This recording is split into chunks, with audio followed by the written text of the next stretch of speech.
Thank you. Thank you, everybody, for attending this talk. Thank you, Frank, for the introduction. I apologize, I changed the title. I guess it's going to work anyway. So, this was me 15 years ago when I was exactly in your shoes. I just graduated from my PhD. I didn't know what I was going to do, and I had more questions than answers. I wasn't sure about how to write papers, do research, and so many uncertainties. And throughout these years since then. Excuse that. Please. That's you? Yeah. 15 years. Look how much things change. Anyway. So. Then since then, I had some fantastic mentors. I also mentor my own students. Some of them probably For example, Shu was here since last semester. Now she's a faculty at Kennesaw. Some of you may also remember Enrico. Now he's a faculty at Penn State. Vijay has been here a few years ago. Now he's a faculty at NC State and he's doing fantastic. So if anyone is interested in wireless communication, it's definitely the guy to go to. And I also have several fantastic visiting students, postdocs, et cetera, et cetera. They work with me throughout these years. I've also been director of graduate studies for a while now. And so I kind of gain a certain experience about mentoring students. And so I thought maybe, this advice that I'm sharing with my own students could be useful also to other students as well. And so I said, you know what, after thinking, I was like, fine, let's do this. And I started this YouTube channel that probably many of you have heard about. And this thing is actually going better than I thought. So there I talk about how to write papers, how to make presentations, how to use AI for scientific writing, so, tips for PhD success, how to do an interview, what skills you should develop, etc., etc., etc., etc., etc. And actually, honestly, this thing is going pretty amazing. I gave several talks. I'm going to give another one in a couple of days at the Virginia Tech about this, and so this is actually my chance to practice the talk before I actually do it. And so today I'm going to condensate some of this content and deliver it to you. And so I'm very glad to see here students that are not necessarily computer scientists. So I'm very happy to hear from everybody, but also specifically from them, how this kind of advice resonates with your experience in your field. Because even if you're all in engineering, sometimes you just step a little bit on the side, and then maybe some advice that matter in one field don't matter in the other. So I'm kind of curious to see what you think about that. Anyway, let's start. There's a lot of things to say. And the first thing we're going to talk about is how to set your PhD goals. So, one simple and straightforward way to have an idea of how to set my PhD goals or your PhD goals would be to look at what is the minimum requirement in order to graduate at your institution. And so sometimes institutions don't even have this minimum requirement. Sometimes it's so low that really just targeting that as your objective would not really guarantee you to get the job that you would like afterwards. Okay? And so it's not definitely something that I recommend. And what I do think it's important is to tailor the objective for your graduation based on each student and based on what each student wants to do after graduation. And this is something that you should try to figure out as soon as possible, because really you don't have many years of PhD in front of you.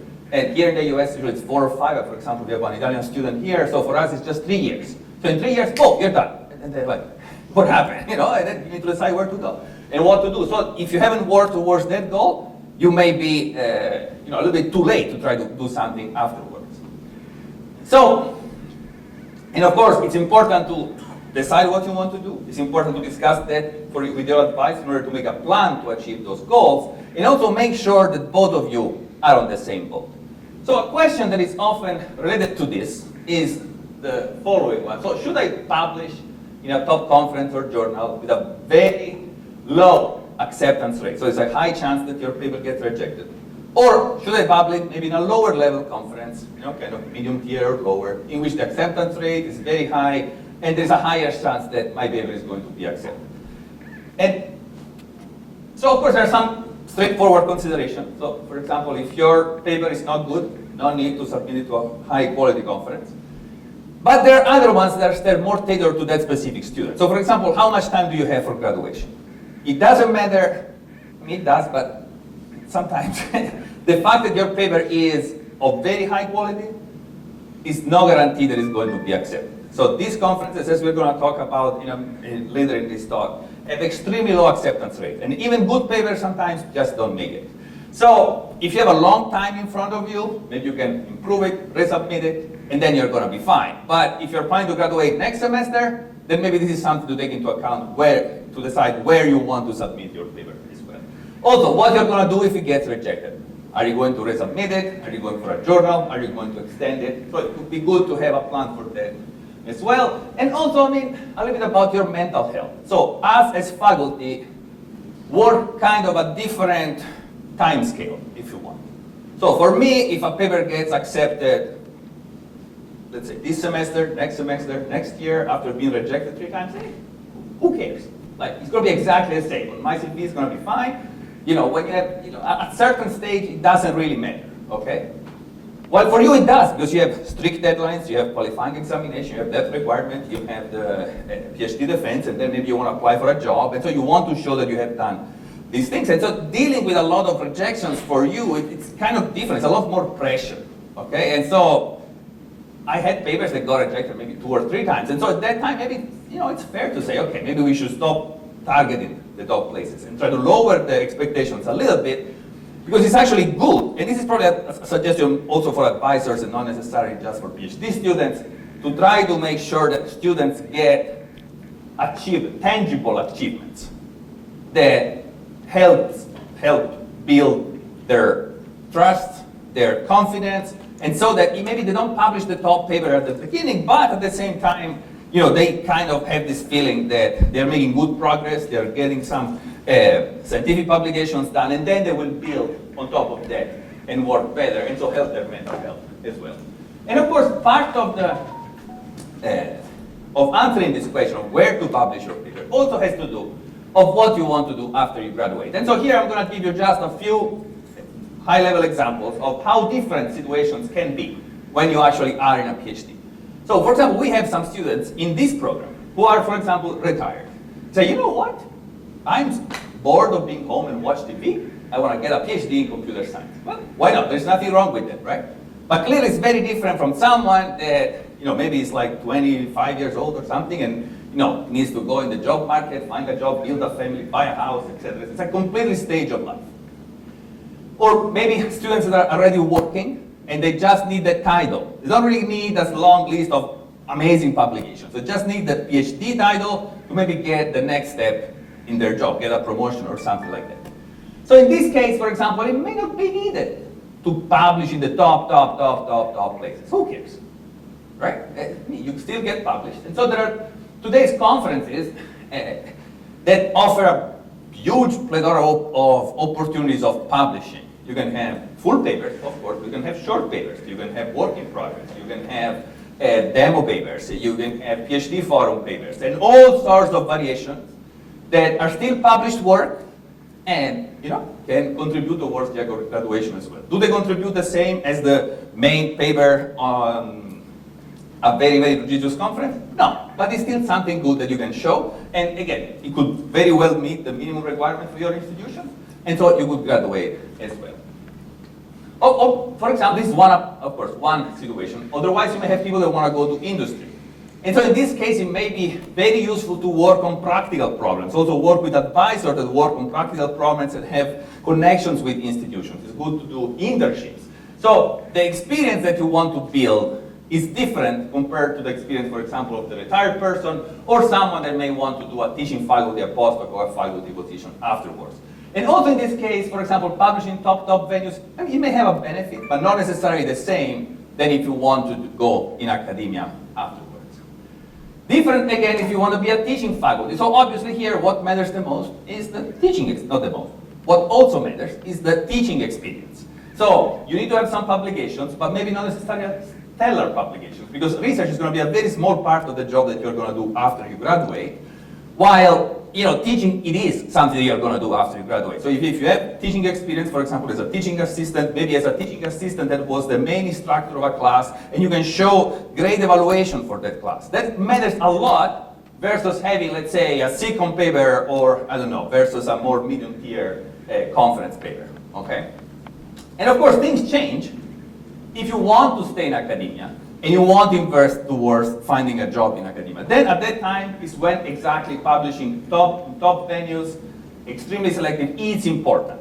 So you need to have a very well-rounded CV, you need to have mentor students, undergraduate and potentially young graduate students. So you kind of need to tailor your what you're going to do throughout your PhD based on what you want to do next. So the sooner you can figure out what you want to do, the better it is. Okay? So, and also it's very important that you discuss this with your advisor as soon as possible, and both of you make a plan and both of you are on the same page. Because so for each advisor, hiring a student is a highly costly investment. And so you want to make sure in terms of time, in terms of money, etc., effort. And so you want to make sure that you both know what you want to do next and make sure that you're working in the best way in order to achieve those goals. Okay, let's move to another topic. And these are common mistakes that PhD students make. So PhD, as I mentioned before, is a relatively short time. And if you start getting bad habits, this can actually slow down your lot. It can, reduce your progress. They can even block your progress completely in the worst case. And so, probably actually in the worst case, you may even quit your PhD entirely. And we had a few cases of this, and in my experience, in my career, and not necessarily my students, but students that I have mentored somehow. And this is a very unfortunate situation. So these things can be prevented as long as we are able to recognize that there is something that is going wrong, and then we can try to work on them in order to work on these problems in order to try to solve them. So let's start from some common mistakes. So one is focusing too much on taking classes and teaching if you're a TA, and feeling that you're making great progress towards your PhD. Then you arrive in year 3 or year 4 and say, okay, now I taught a lot, I'm done with classes. What have you done in research? Very, very little. And so it's late. You don't have a lot of time, right? So the feeling of being busy doesn't mean that you're actually achieving a lot. And this is especially true for TAs that in addition to their classes, they also need to teach, they need to grade, they need to have office hours, lab hours, etc., etc., etc. And so it's like, oh my God, I'm so busy, I must be doing great. No, not necessarily, okay? So what can you do to avoid this? Then first, realize that research progress is what really matters for graduation.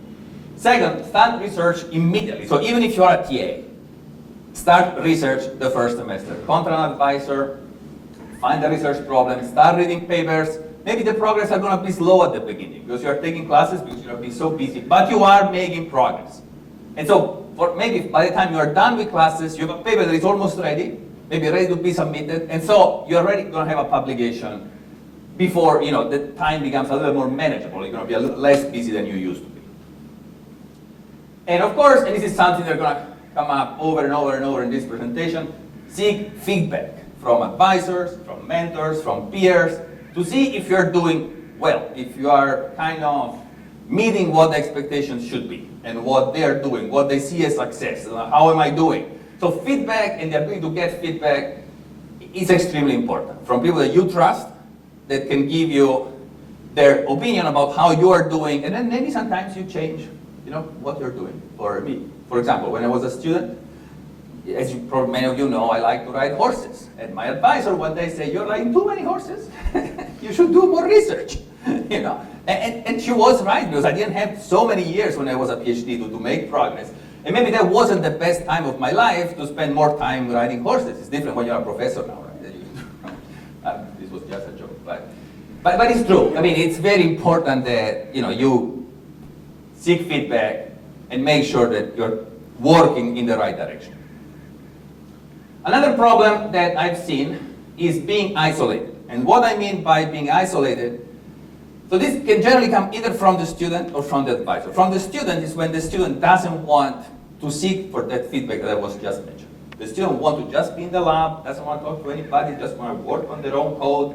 So the meeting with the advisor tend to be very short, minimum exchange of information, not a lot of progress being done, and then they can run to the lab, go back and close themselves and go keep doing what they're doing.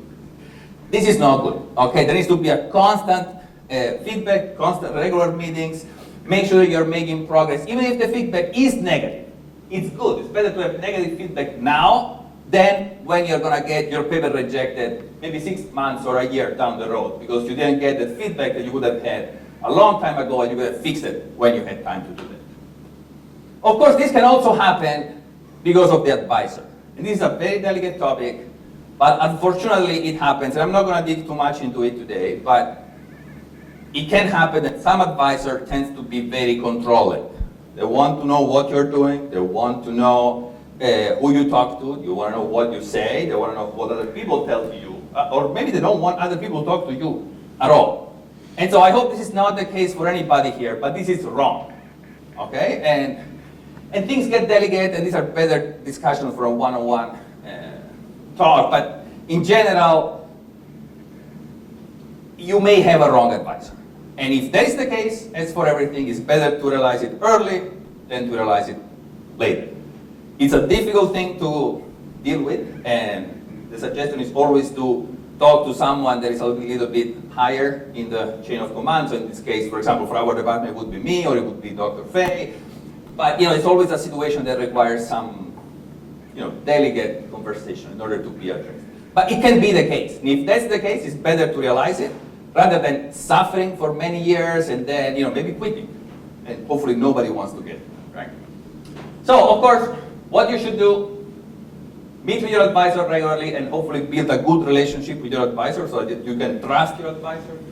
Build a network of mentors. I cannot stress enough how important this is. So your advisor most likely is going to be one of the mentors for your life, but you need to build more. This could be other professors in your department. It could be some of your peers. It could be people that you meet at conferences. Start building these personal connections now, because one day when you're going to be a professional, those connections will matter. Some that I, for example, met when I was a student, now are some of my mentors, people that I can call and say, hey, I don't know, what should I do about this job opportunity that came up? Or should I take this service that I've been offered or not? Difficult question that you don't know really how to answer by yourself, and those mentors are those that can provide you useful feedback.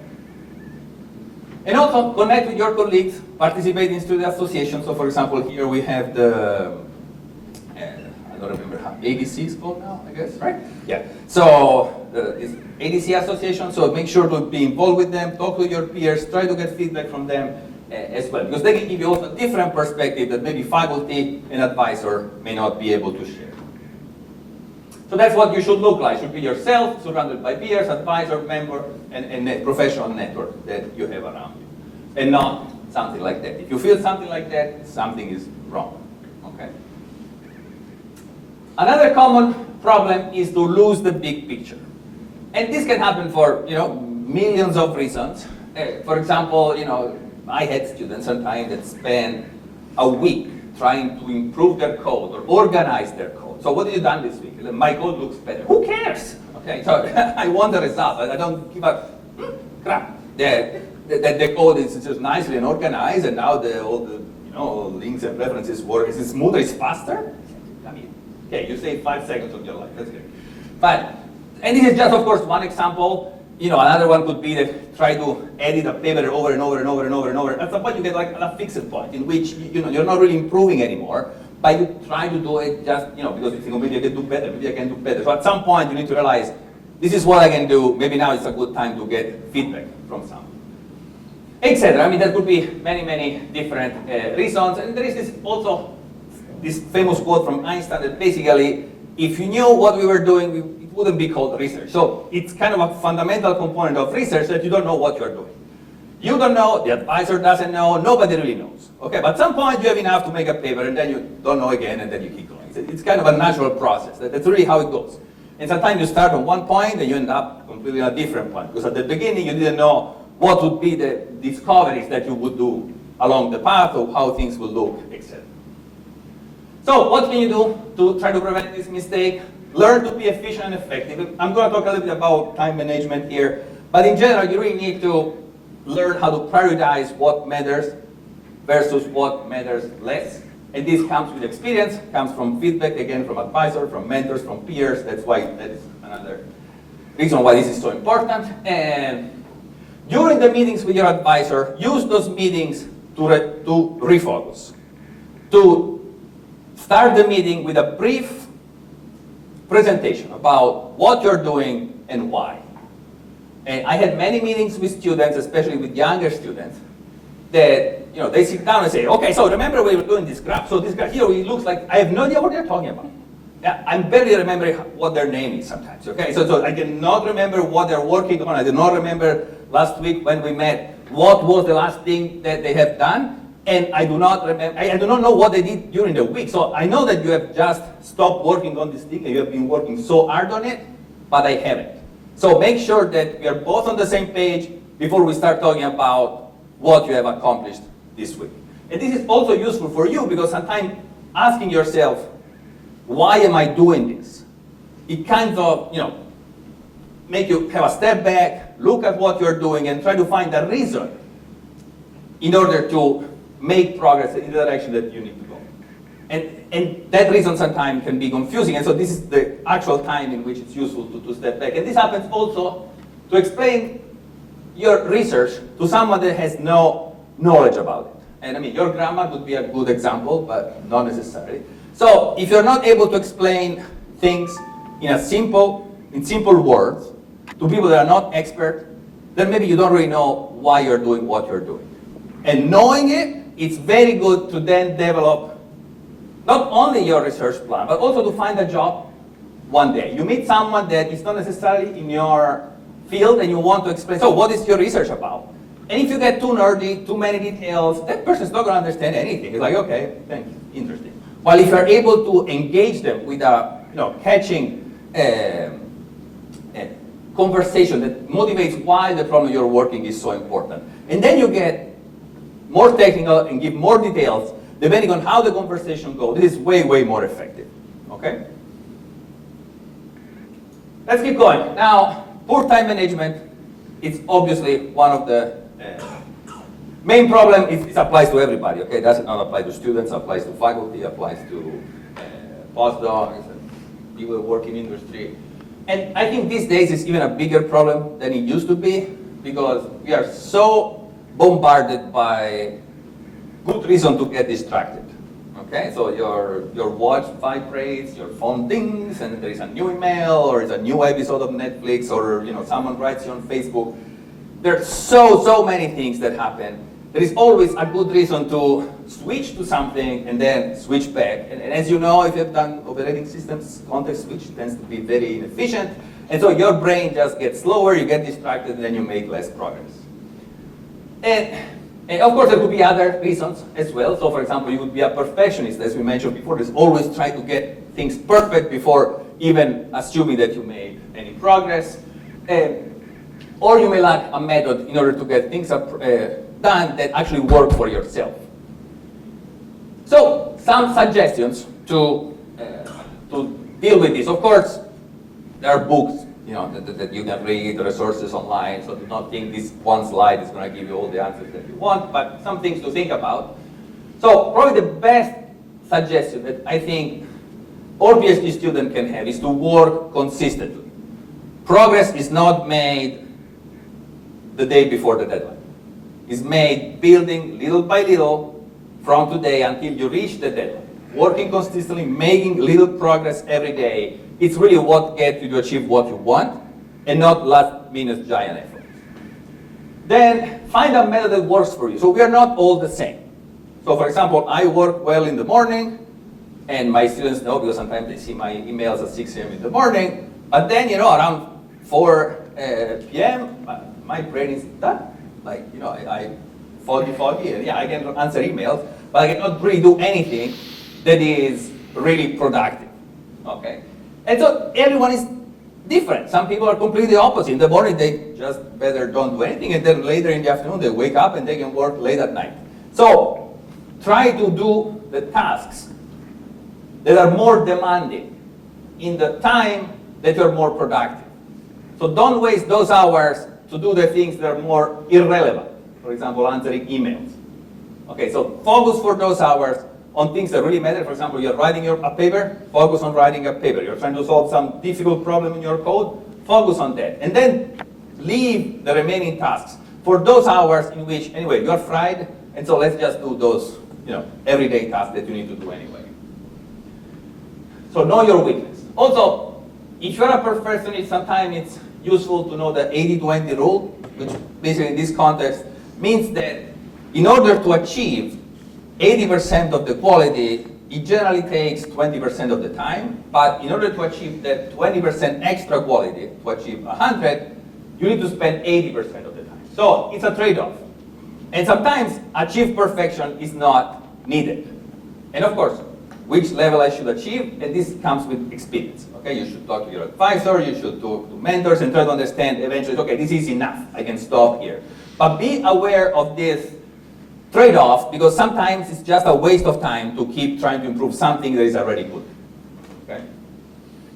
Also, something extremely important, learn to say no. And this is something that is very important across everybody's career. You're going to be offered to do things that sometimes are good for you and sometimes are not good for you. Sometimes are things that you have to do anyway, but sometimes are things that you actually can't say no. And so having the ability to say, I'm sorry, I really would like to do this, but I don't think I have the bandwidth to do it now, I think it's important. It's something you should be aware of. And of course, the main challenge here is to understand when is the right time to say no. And that's another good reason to have mentors. Because sometimes you don't know. You don't know if this is a good opportunity or it's not a good opportunity. If I get asked, for example, to be in the technical program committee of a conference, like, should I say yes or no? I know it's going to be a lot of workload, but it's something that's going to be useful on my CV. Well, it depends. Okay, and so that's where the advisor and mentors are very useful as well. So definitely a skill that it's important to develop. And of course, there are a bunch of standard techniques that you can use. So for example, you can block time and say, okay, from this hour to this hour, I'm going to do this, and I'm not going to do anything else. You can turn off notifications on your phone, tablet, watch, laptop, whatever you use. Also, another suggestion is to not check emails to start the day. I do it every morning. I wake up, pick up my phone, and see who wrote me at night. But it may not be that good for your brain. You can put your phone in a box, turn it off, and forget it exists for a while. Also, this is my personal opinion. I don't really think AI is going to help you a lot saving your time. It can help for certain tasks, but do not rely on it in order to become more efficient. You need to become more efficient yourself. Okay, then the next topic I'm going to talk about is how to deal with paper rejections and what to do about it. So this comes back a little bit to the question that we had before. So, should I submit a paper at top conference with low acceptance rate or a lower conference with higher acceptance rate? So let's look at this a little deeper. So first off, rejections are common. Everybody in this room, especially the faculty that are here, receive way more rejections than you can imagine. Okay, we don't keep track of it, but if we should make a CV of the rejections that we got, it would be way, way longer than it is now. Then, societies in general, like IEEE, ACM, etc., they require a maximum acceptance rate that you cannot go above. Generally, this is 30% these days, but the very good conferences are way, way lower than that. So, for example, CCOM, I don't know if you know these ones, but these are just examples in my field. And they could be between 8 and 16, PERCOM 17, but these 17, so for example, they accept about, 12 or 13 papers a year. And maybe they have 200 submissions, 300 submissions. Can you imagine how hard it is to get in that top papers that get accepted? And then KDD also 16%, etc. So it's unavoidable. The point is, even good papers are going to get rejected, and you cannot do anything about it. Okay, so it's becoming aware of this is kind of say, okay, maybe it's not necessarily that my research sucks. Maybe it's not necessarily that the universe is against me. This is just part of the process. And yeah, as I mentioned before, generally the researchers that are most successful are those that failed the most and kept trying, and not necessarily those that always get paper accepted. So why papers get rejected? So there is a component that is luck. So reviewers are grumpy people. I am one. I review way too many papers. I don't want to review all these papers. I review a lot of papers that I know nothing about, like one yesterday, quantum computing, but actually, you should have done it. I have no idea what this thing is, and I still need to write a review. And so, you know, sometimes I'm just looking for a good reason to get rid of this thing in front of me. And that's bad luck. You know, it's bad luck. And I think it's a big problem in academia that would require an entire conversation by itself. But it is what it is. So sometimes you find a grumpy reviewer, I think they call it reviewer 2 these days, but regardless, it could be any number. They just found the first reason I didn't like the abstract. Reject. It happens. It doesn't need to be this extreme. But, so I mean, reviewers jump entire sections of papers. They don't read the details. And so maybe you say, oh, you didn't mention this, maybe you did. And so bad luck is a component, but it's not the only component. Sometimes you may have sent the paper in a wrong venue that doesn't fit the topic, or maybe the venue is too selective, it doesn't align very well with the CFP of this year, etc. Or maybe there is something wrong with the paper. So for example, the writing could be poor, there is no consistent story, the novelty may not be there, or maybe is there, but you didn't explain it very well. And there could be, of course, technical problems, the results could be unconvincing. And so, let me jump next slide, and what can you do about potential of this problem? Of course, writing is something you need to practice. My papers sucked when I was a student. I remember sitting next to my advisor, and I wrote, I don't know, maybe a column, and it was destroyed. So it takes time to develop as a skill. Times in which you need to try, write, get feedback, then try again, write, get feedback, and so on. Okay. But in general, what are the best practices? So first, keep a positive attitude. As I said, rejections are common. We cannot avoid them. We all got them. You're going to get a bunch in your career. So just accept it. Okay. Don't get stressed. Don't get negative about it. Some people take it very personally. It's like, oh, these people don't understand anything. They're not good scientists. Like, that's just how things work. Okay. We need to accept it. Then read reviewers with an open mind. Maybe you did miss something. Maybe you didn't make things very clear. Maybe you wrote the paper with in mind someone which is a highly level expert in that field, and the reviewer wasn't. And so, you know, maybe something that you thought was obvious, it wasn't for that person. And so, it didn't give you a good score. So also, be ready to work hard. When you get the reviews, do not just get the paper and say, yeah, whatever, I submit it somewhere else and see how it goes. You're not just throwing a coin. So those acceptance rates are not coins that are flipped for each paper, and then if you're lucky, it gets accepted. Okay, so you can do things to improve the chances that your paper gets eventually accepted. But to do that, sometimes you need to work hard. You need to do extra experiments. You need to change some of your assumptions. You need to compare with other approaches that you have not considered before, etc., etc., etc., etc. Also, find a good venue, of course, that can fit your submission. Sometimes, for example, this may mean not to target the top venue, but maybe target something a little lower, as we mentioned at the beginning. And also, as I was mentioned, look for feedback before submission. It's better to get feedback before you submit than get it from the reviewers. So get the papers read, of course, by your advisor, but also by your peers, maybe some other people that are in your department or that you met at conferences, that maybe are in the TPC, in the technical program committee of these conferences, that can tell you, hey, I know you're in the technical program committee, I know you have reviewed many of these papers, would you mind looking at it? And honestly, you know, if someone gives me a paper, let's say for Infocom, and I can read the first 2 pages and give you an idea if it has a chance or has no chance. And it's not that I am like this big oracle that comes from God, but you read so many of these that you get a feeling that that is actually a topic and there is sufficient contribution, novelty, everything is there, or is not. And so, like me, many others faculty that have been in this job for a while can. And also, it helps to review papers yourself, because if your advisor say, hey, can you review this paper for me? Spend time on it, write a good review, be fair, make sure that you, so that what I tend to say, write the reviews the way in which you would like your papers to be reviewed. And it takes time, but you can learn a lot from that process. You know, being critics of others also helps to be critics of yourself. And of course, you should be fair and say, if I criticize them for something that was missing in that paper, well, then maybe this is missing also in my paper. It's just an example, but it can happen. Okay, let me talk about this. Probably I don't have time to talk about everything I wanted to, but so another problem that I've observed in academia in general, in PhD students in particular, is the impostor syndrome. So, anyone here has felt that everybody around them is more competent than them, everybody around them is more productive, is more successful, and that all the accomplishments that you got are not really something you deserve, but just the result of luck.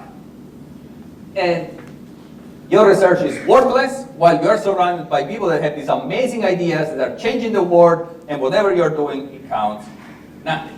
And then you are an imposter, and the next time you're going to give a presentation, talk to your advisor, talk to your peers, give a job talk, someone's going to stand up and tell you, you do not deserve this. You are an imposter. Your stuff is completely crap. So how many of you have felt this way? I do. I do these days, okay? So this is kind of a mindset that is very hard to break. And of course, this presentation is not going to, really make you overcome this. But I have this all the time, okay? So I go give these talks, and then I say, here you go. Now this is the time that I say, what the hell are you saying? This is nothing, okay? So what we can try to do, and so this is common. It's very common in academia, and it's common also because we are surrounded by people. They're so successful. So for example, this is the actual Google Scholar of a guy that we just invited to be the keynote speaker for a conference I'm organizing. I mean, look how many citations this guy has. Look, he gets more citations in 1 year than some people get in all their life. Like, of course you feel like you're nothing, okay? And this guy, it's an actual guy, you can find it. So it's kind of unavoidable, okay? You are surrounded by, amazing people that have worked hard for all their life. So, okay, let's move forward. So what can we do about it? So first, try to realize that do not confuse talent with experience. So obviously, if someone has done this job for 20, 25 years, 30 years or more, they have more experience than you.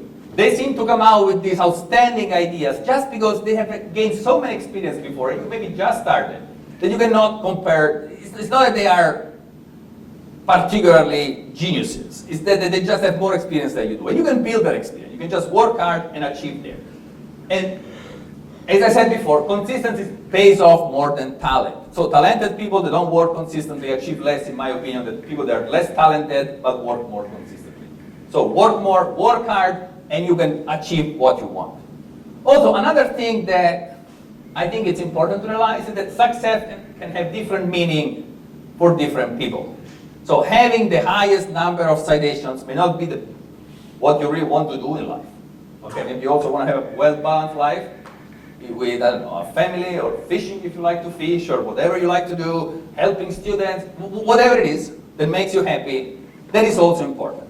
So you may not achieve those peaks, but probably those are people that really love it. This is what they want. They want to be extremely productive, extremely successful, have a lot of breakthrough in science in their life, and that's fine. That's what makes them happy. But maybe then if you look at their social life, maybe it sucks. Maybe they have no friends. I mean, I don't know. But you need to give somewhere in order to achieve something else. Okay, and so you need to find the balance and the meaning of success that applies to you. So I hope this helps a little bit. It's not, of course, doesn't solve all the problems about impostor syndrome, but maybe at least can give you started thinking about that you're good as anybody else. You can achieve what you want as long as you work hard for it. Okay, let me go over this quickly. So what are the important skills that the soft skills that you should develop during your PhD? So we all know we need to go back and do the research, okay? We need to be good at research, publish, that's it. But there are some other things that are important. And it's not only about publishing papers. So what are they? I try to list them here. So the first one is learn to be independent. So when we start our PhD, we're like babies held by the hands by the mom or dad, it's like, okay, so do another step, okay, and now, that's how it is, because we don't know anything. We don't know how to write papers, we don't know how to make research, we don't know what is research, we don't know what is progress, we don't know what is enough advancement of the state of the art, we don't know what is novelty, we haven't read many papers, etc., etc., etc. I can go on for a long time. So this is something that is developed through time. And what does it mean to be independent? So you should be independent from a technical standpoint, so you should be able to learn to use tools, could be mathematical tools, programming tools, whatever research area you're working on, and use them.